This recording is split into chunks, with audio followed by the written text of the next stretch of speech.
Krimi zgjedhor shpesh lidhet me situata që ndodhin shpejt dhe lënë gjurmë të kufizuara.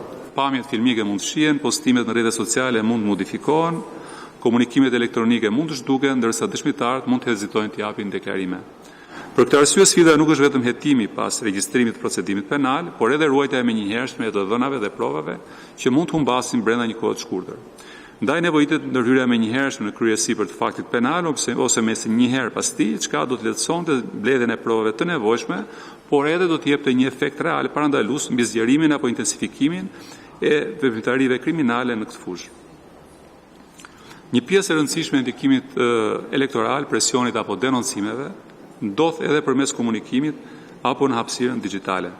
Për këtë arsye, hetimi i krimit zgjedhor kërkon forcimin e mëtejshëm të kapaciteteve të hetimit dhe ndjekjes penale për analizën e pajisjeve elektronike, komunikimeve, rrjeteve sociale, faqeve online, pamjeve filmike, materialeve audio dhe të dhënave financiare. Hetimi i krimit zgjedhor kërkon mbështetje më të mirë teknike, akses sa më të shpejtë në ekspertizë kibernetike dhe kapacitete të dedikuara për prova digjitale. Kjo kërkesë është e lidhur me nevojën e forcimit më tej të kapaciteteve të sektorëve të specializuar në policinë e shtetit. Një sfidë tjetër lidhet me ngarkesën e përgjithshme të prokurorive dhe mungesat aktuale në burimet njerëzore, pasi disa prokurori vijojnë të funksionojnë nën kapacitetin e tyre organik, me ndikim në volumin dhe ritmin e trajtimit të çështjeve